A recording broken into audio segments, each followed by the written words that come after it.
I say call someone like myself to help put together whether there are government benefits that can help. That's true. You don't have to do them. Right. You just have to know if they're out there and find out what it would take to get finances to where you can not outlive your money.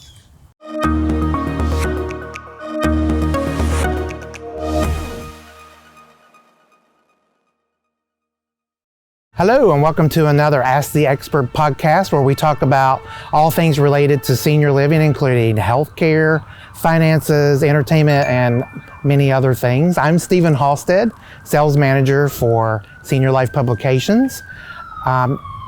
If you haven't already picked up a copy or you're not already getting a copy of our magazine mailed to you every month for free, please give me a call at 727-400-9028, or you can email me at slpsalesmanager@gmail.com.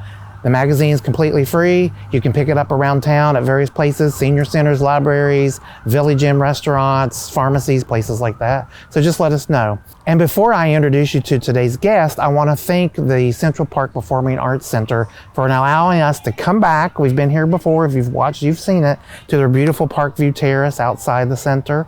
And if you're not familiar with the center, they do activities, they have trade shows, they do wedding receptions, concerts, and theatrical shows. So for more information about the center, you can go to largoarts.com. So today's guest, I'm sitting here trying to figure out when we met.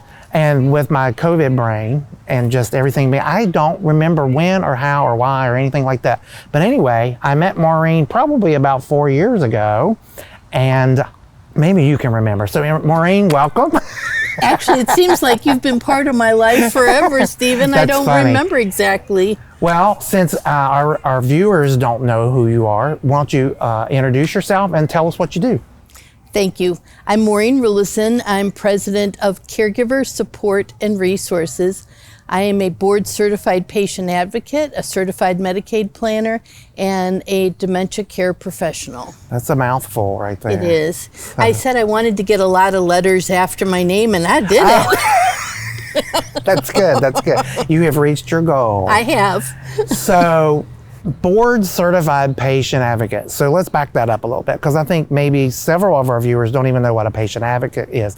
Because I could be a patient advocate. I can. Sure you can. Okay. So explain that, and then what the difference is, with being a board-certified patient advocate. And truthfully, I would say from my experience, a large number of the people who are board-certified patient advocates became that because they started either with a family member or a friend or somebody who had a health crisis or was in the aging process and helped them. And they're like, hey, this is a very valuable, worthwhile thing. Yeah. Oh, and rewarding. You're so right, Stephen. It is so rewarding. I have been doing forms of patient advocacy, but for, let's just say, a lot of years. Okay. Over 25. We won't give away the secret. And I started off doing Medicaid planning and then added in the VA. And what I saw all the time, Stephen, is that people who are going through a disease process or going through the aging process, it's never just one thing. Right. There's never is. Always so many things going on. And how can you walk into someone's life and become so intimately involved in their life as what Medicaid planning took to do and not see everything else that's happening and not want to help?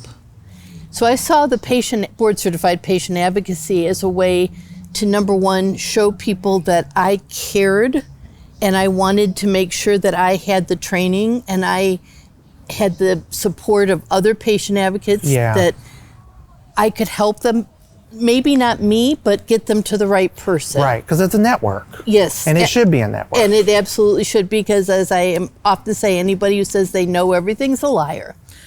Well, and I've had people call me in previous jobs where I was also working with seniors, or even with the magazine, they'll call and say, oh, you have such and such advertising in your magazine. And I want to call them, but, are there other people? And I'm like, absolutely, there's other people. However, if you're looking for an area of expertise, let's get you to that person. And then I know for a fact they will also get you to someone if they're not the right thing. So it is a network. And I think people need to understand that, you know, we're here to help. Yes. And there are families who do it on their own. I know my personal experience was we did everything on our own. We never hired anyone. We didn't ask any questions. Thank God we had the wherewithal to do that. But some families either don't know where to start or they don't have the time. Well, Stephen, over all the years, I can say that one thing that is said to me very, very often is, how do you keep all this straight? How do you know all of this, blah, blah, blah. And, you know, for a little bit, my ego's like, yeah. But then I say to them, think about it this way. And I ask them what they did for a living. Now, this may be the elder that I'm working with or their adult Family, children or whatever. Think of it this way. And I ask them, what did you do for a living? And they'll tell me whatever. I said, now imagine that they took me and dropped me into the middle of your job with no manual, no one to give me any kind of education, support, training, or anything. That's where you are right now. You got dropped into the middle of my job, into the middle of my career with no help, no guidance, no training. No understanding. Exactly.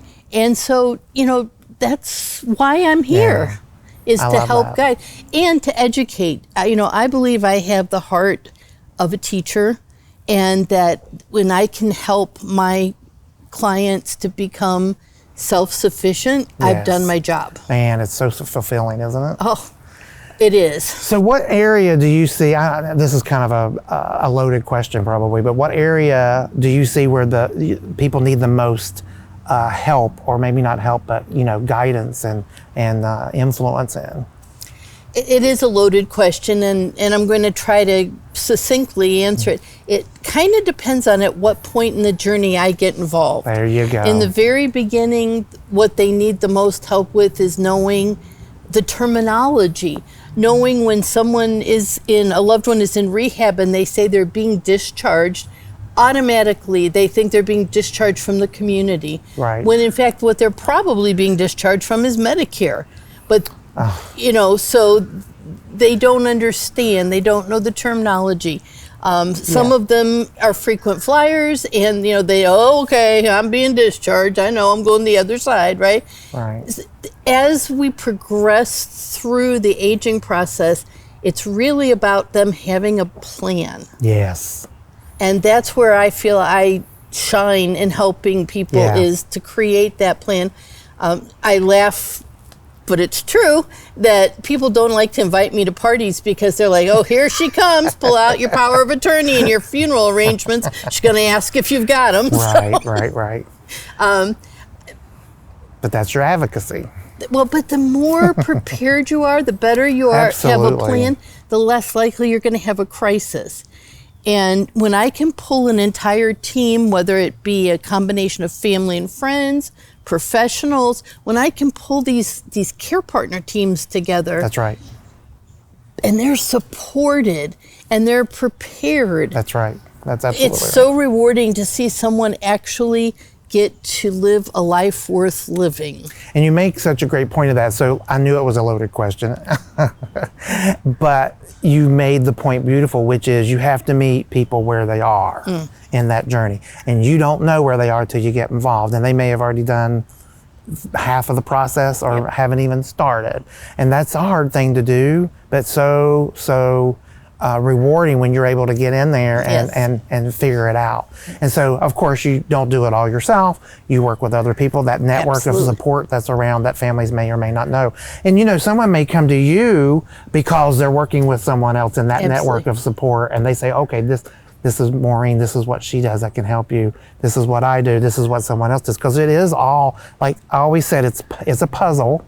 And most families have the puzzle somewhat together, but there's missing pieces. Usually they get the border pieces, and then it's like, you know, a whole bunch of different colored gumballs is the puzzle.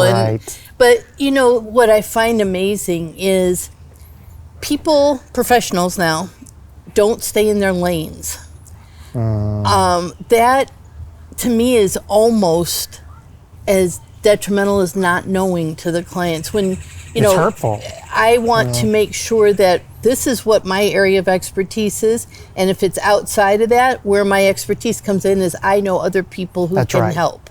That's great. And even other patient advocates. I have an entire directory of patient advocates in this area and I've met. Some only work with people with cancer. Right. Some only work with people who are in long-term care. They each have their area of specialization. My specialty is working with people with dementia. Okay. And, as you know, my husband is living with Alzheimer's, and so that doesn't in and of itself make me an expert.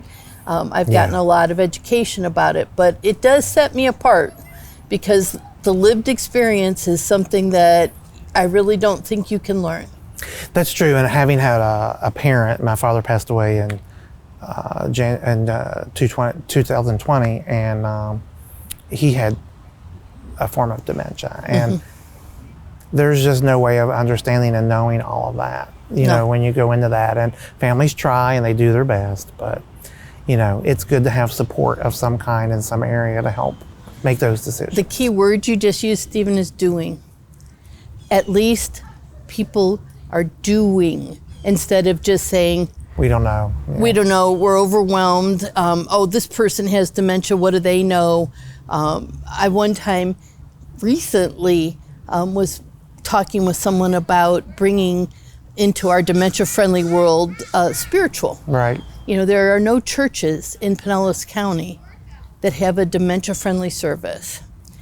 And a lady said to me, and she meant this, she was very sincere. She said, my church has a dementia-friendly service. I said, oh my gosh, I'm sorry, I didn't know. And I said, which church is it? And tell me about it. And so she named a church and she said, yeah, we've got a room and they put the people with dementia in that room so that their families can go to church.